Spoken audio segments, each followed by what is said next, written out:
Okay, I think it's up and running. So, for the viewers at home, what we're doing here is, you just pause it please, Matt. Yep. Me and Matt Light, hello. Hello.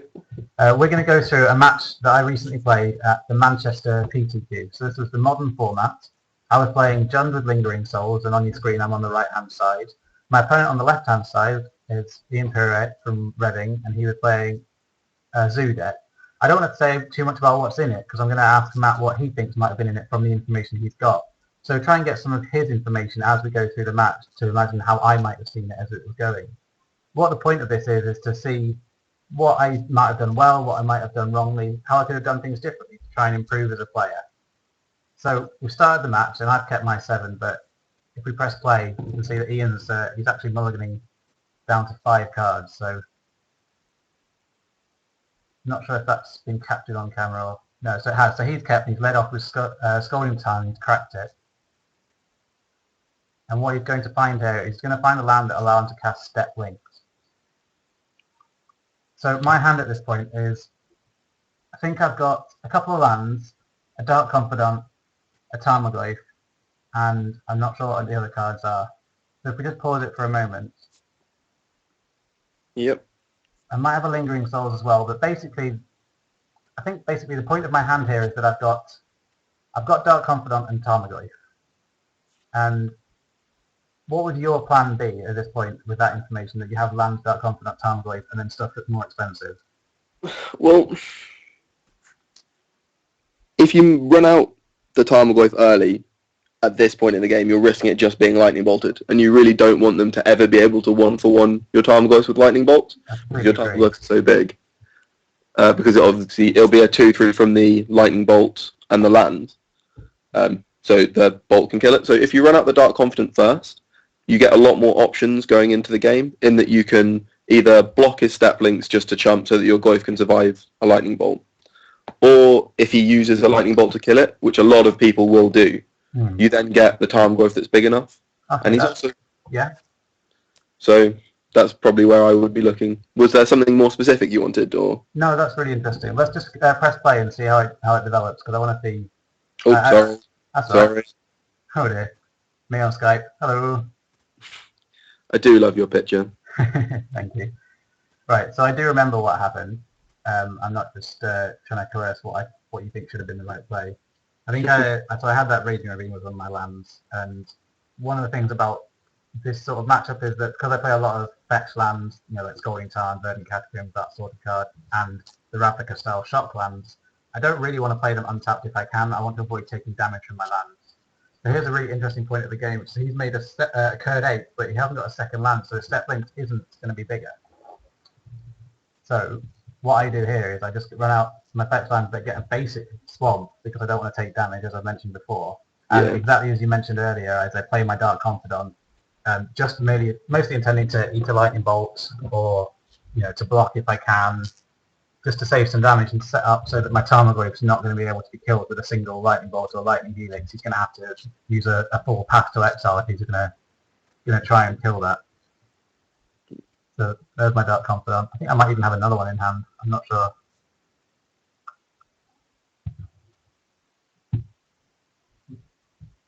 Right, so I think he misses on land again here. So he attacks with Curd 8. So pause the game. I think it's... I snap blocked. I think you snap. I would definitely block there. And why is that? It just feeds into our Tarmogoyf plan. Okay, so it makes Tarmogoyf be a 2-3 on board, but any lightning bolt that would try to kill it would be in the graveyard, making it a 3-4 and not killing it anyway. It's almost a bit more specifically. It's when your opponent mulligans to 5 on the play like that. Any chance that you get to trade 1-for-1 puts you massively ahead in the game. Okay, because you're going to end up with two more cards than them, which probably only one of them is going to be a land, one of them is going to be something. Yeah, I mean, and the other thing is that, as I think we've implied, Dark Confidant can be a liability in this sort of matchup. Yeah, he's trying to deal me damage to the face. He's going to have burn spells that just go straight to my face. So I don't want to help him with that. Exactly. So as much as it's card advantage in that it's drawing you cards, it's almost card advantage for him because it's dealing you damage. So I think the snap block there is just 100% correct. So are you surprised that he attacked instead of waiting for a forest to make his Curd 8 2-3? Definitely. I mean, I think what you have there is a case of he doesn't want you to get even more ahead on cards. So he's offered you a trade that he obviously thinks that trade favours him. And it's very interesting that we think it favours you. Yeah. However, that may well be because he's holding Path to Exile, so he doesn't care about the Tarmogoyf, or that he just hasn't considered it. He's just thinking, because there's obviously 3 levels almost to that block, which are the card advantage for you, the damage for him, and the Tarmogoyf. And it might tell me that he perhaps has a Path to Exile in hand. See, I don't think it's clear-cut enough that it necessarily does that. Okay. So... Right, so let's carry on playing for now. Because he doesn't make a third, well, he misses a land drop again. It's not really a third land drop, it's a second one. But I managed to use the opportunity to make, so I've drawn a Falconap Aristocrat there. But I managed to use the opportunity to make a Tarmogoyf and a tap land, which is exactly what I want to do.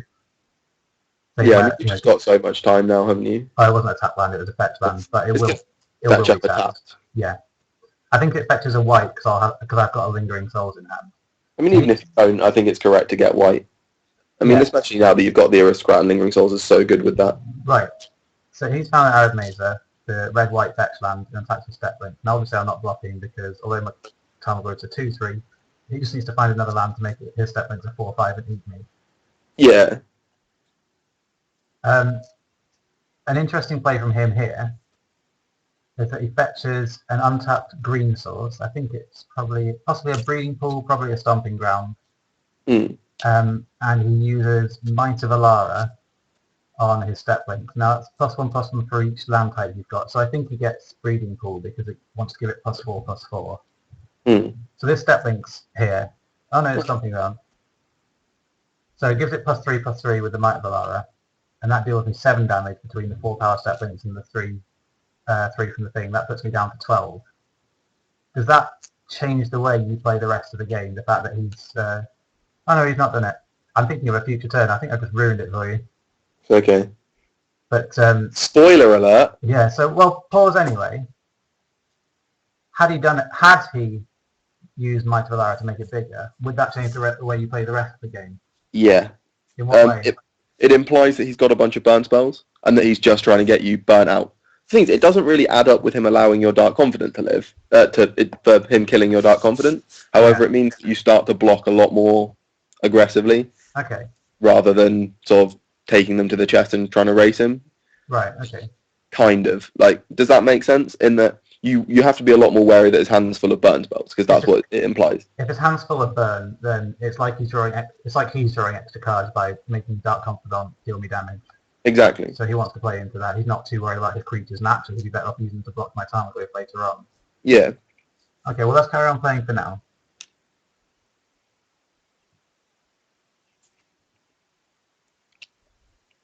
Oh no, there we are. So yeah, there's the Might of Alara. It's +3/+3. So I take 7 from that, go to 12, and... I mean, sorry, the other thing is because he's cast the Might, yeah, and not got another basic land type, he's got another red source.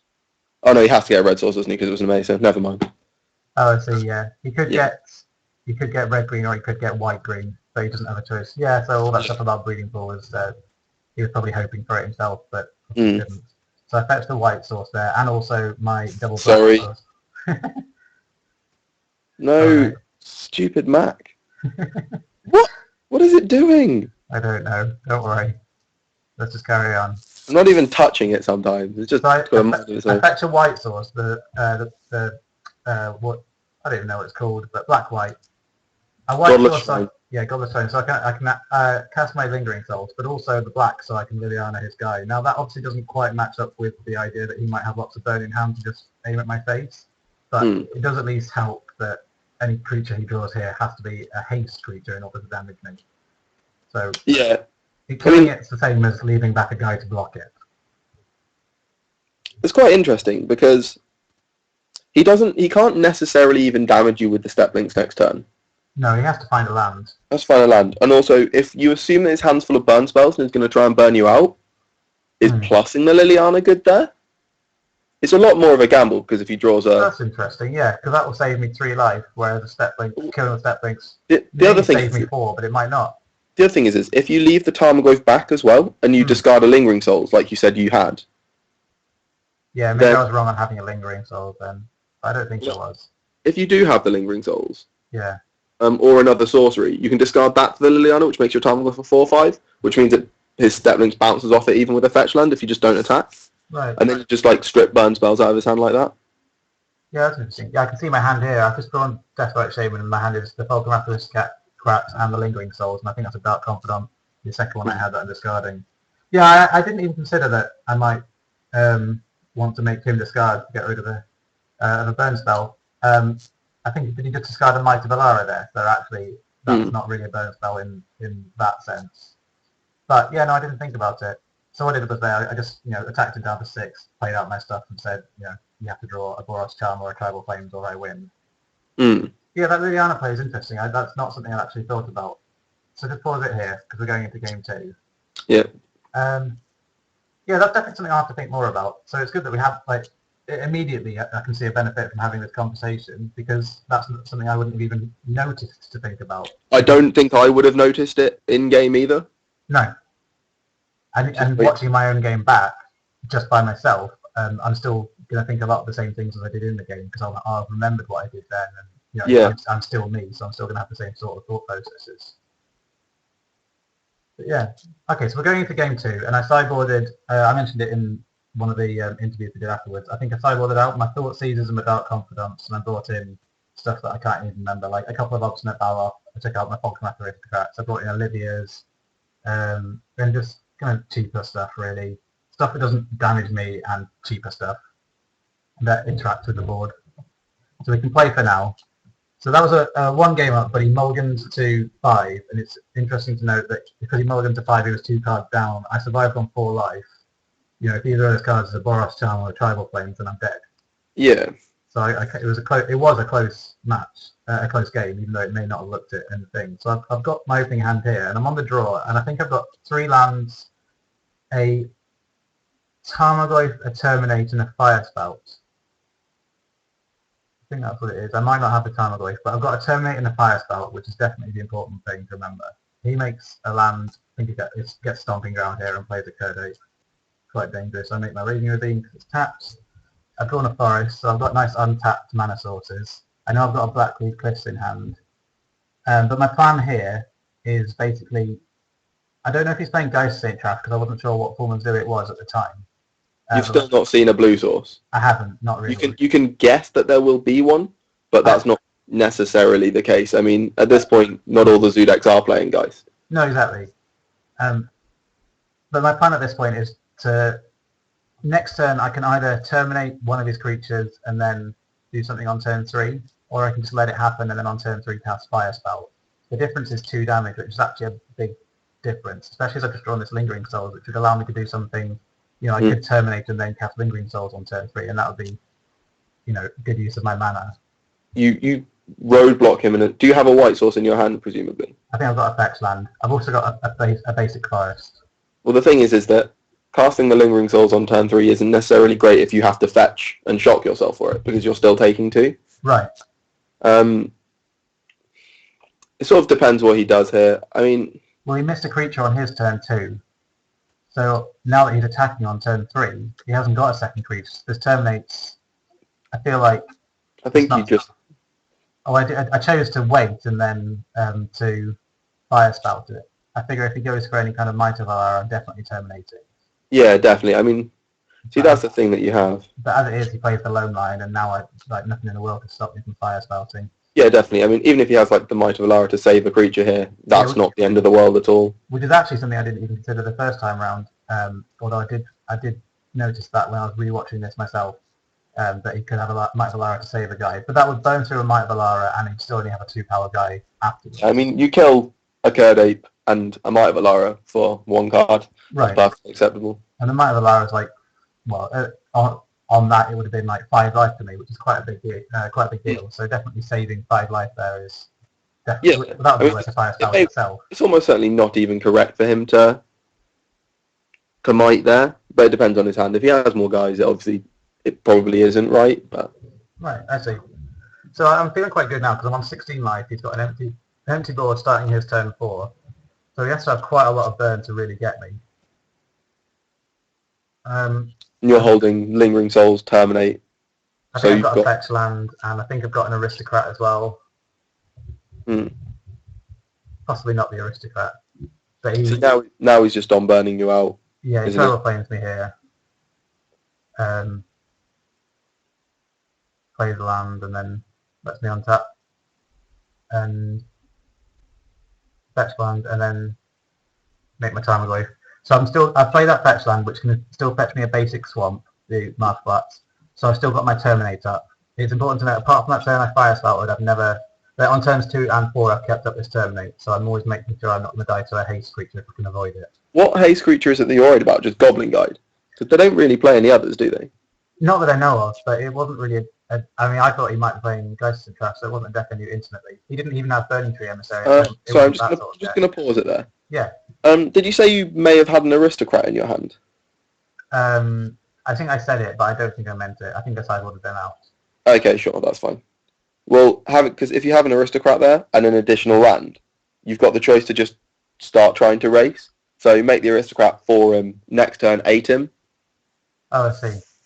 But using the Raging Ravine as well as the aristocrat. Okay, well that's interesting.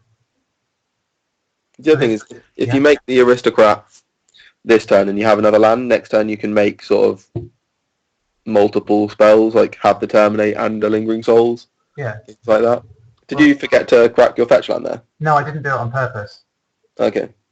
Because I didn't want to take the damage if I can avoid it. Because I'm on 11, but 10 is 2 Tribal Flames. Okay, sure. And I didn't need the mana. It was nice to keep it up, but I think the value of not dying to 2 Tribal Flames is more than the value of getting 1 more land out of my deck.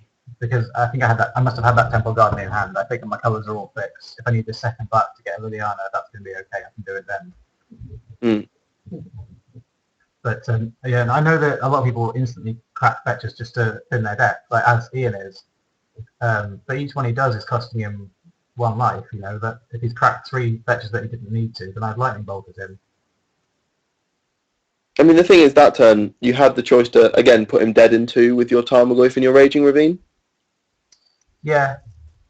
I think at the time I might have been worried that he was going to lightning bolt my Raging Ravine, but actually that would be an alright. It's fine for you, because he doesn't have a lightning bolt, yeah. Right, he has 1 lightning bolt cure, and it's not going to go to my face, so I'm on a effectively higher life total, and he does have to kill that Raging Ravine. I think I was still, because as I said, I've been keeping up this Terminate. I think I was just in the mode of keeping it up and hoping that it would stick. So I drew Inquisition here, which I figure, I want to know what's going on. So Inquisition's a pretty big game because it suddenly gives you the opportunity to work out how you're going to win the game. That's exactly right. So I now know what's going on. So he Boros Charms me down to 7. I think he Lightning Bolts me down to 3. Down to 4 even, and then reveals his hand he's got 2 lands. So suddenly I know exactly what's going on. So now the value of that fetch is even bigger, you know. If I crack that fetch, I'll be on 3, which gives him a lot of lightning bolts out, whereas actually I'm on 4, which gives him only Boros Charm and Tribal Flames. Yeah. So now I really don't want to... At this point, you have no reason to leave Terminate up, because... I've got this Lingering Souls to block. If he does that, he'd have to have a 6-power haste trample creature. I don't think he plays Spark Trooper. So sure enough, he draws his card and it's a lone line, and I've got a Terminate, so he can't block and it's dead. Although I could have even just cracked my fetch and animated Raging Ravine to win that one. I didn't need to kill his blocker. Yeah, I mean, you've got him dead in a few ways. Yeah, so I think so I think what we've learned from watching this match so far is that game 1, I didn't think about Liliana just making us both discards to try and remove a burn spell that way. That just wasn't something I'd even considered, so I've definitely gained value from watching that. And possibly in this game, you've mentioned is there a reason I didn't crack that fetch, and I've said it's because I didn't want to be on I didn't want to be on 10 rather than 11. But even looking at this point now, I'm on 4 instead of 3, which could have been all the difference. I could have very easily lost that game if he was drawing a lightning bolt there. Yeah, that lone line could well have been a lightning bolt and you being dead. Yeah. Definitely. So it looks like we both gained value just by going, even this quarter of an hour exercise of going through one match that I played. So I think if you have a particularly interesting match that you really want to go through, you can get a lot of value by going through it with a good friend and a good player and just discussing the plays and figuring out what you might have done otherwise. I agree. Okay, well, thanks very much for your time, Matt. I think we're going to stop there and let the rest of the guys go back to the article. All right. Thanks very much. Bye-bye.